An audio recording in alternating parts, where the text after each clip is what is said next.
السلام علیکم، welcome back to another video. تو کیسے ہیں آپ سب؟ امید کرتا ہوں آپ سب ٹھیک ہوں گے اور خیر خیریت سے ہوں گے۔ آج کی اس ویڈیو کے اندر ہم بات کرنے والے ہیں ارجک سیرپ کے بینیفٹس، یوزز اور سائیڈ ایفیکٹس کے بارے میں۔ اس سیرپ کے کیا فائدے ہیں، کیا طریقہ استعمال اور کیا نقصانات ہیں، اس 2 منٹ کی ویڈیو کے اندر آپ کو میں مکمل ڈیٹیل بتا دوں گا۔ تو ویڈیو سٹارٹ کرنے سے پہلے آپ سے ریکویسٹ ہے کہ چینل کو سبسکرائب کر دیں تاکہ میری ہر نئے آنے والی ویڈیو آپ تک ایزیلی پہنچ سکے۔ چلیں ویڈیو سٹارٹ کرتے ہیں بغیر آپ کا ٹائم ضائع کرتے ہوئے۔ جب بھی آپ نے اس میڈیسن کا استعمال کرنا ہے یا کوئی بھی آپ میڈیسن استعمال کرتے ہیں تو ڈاکٹر کے ہدایت کے مطابق اس کو یوز کیا کریں تاکہ آپ کو کوئی مسئلہ مسائل نہ بن سکے۔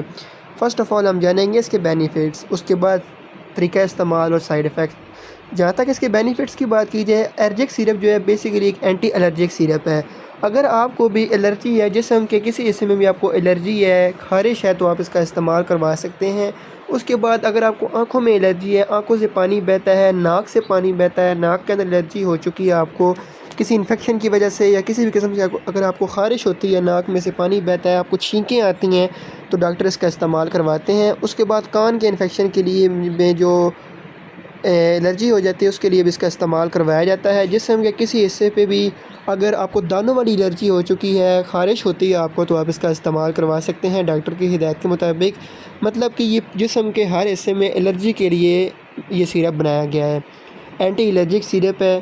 ناک، کان، آنکھوں کی الرجی کے لیے، نزلہ کے لیے بھی آپ اس کو استعمال کروا سکتے ہیں۔ کچھ لوگوں کو ہر ٹائم نزلہ رہتا ہے، زکام رہتا ہے، وہ اسی وجہ سے رہتا ہے کہ ناک کے اندر الرجی بن جاتی ہے، اور الرجی کو ٹریٹمنٹ کرنے کے لیے اس سیرپ کا استعمال بہت ہی مفید ہے۔ جہاں تک اس سیرپ کے طریقے استعمال کی بات کی جائے کہ آپ نے اس کو یوز کس طرح کرنا ہے، تو جو 20 سال سے 30 سال کے لوگ ہیں ان میں آپ 1 چمچ صبح 1 شام کو استعمال کروا سکتے ہیں ڈاکٹر کی ہدایت کے مطابق۔ اور چھوٹے جو بچے ہوتے ہیں ان میں آدھی چمچ صبح اور آدھی شام کو آپ یوز کر سکتے ہیں۔ باقی آپ اس کا استعمال بھی ڈاکٹر کی ہدایت پہ کریں۔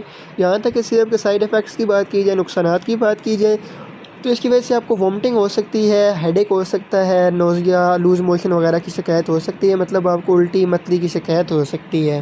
تو یہ تھے اس کے سائیڈ ایفیکٹس اور یوزز اور فوائد۔ امید کرتا ہوں آپ کو میری ویڈیو پسند آئی ہوگی۔ اگر پسند آئی ہے تو ویڈیو کو لائک کر دیں۔ انشاءاللہ ملتے ہیں اگلی ویڈیو کے اندر۔ اللہ حافظ، تھینکس فار واچنگ۔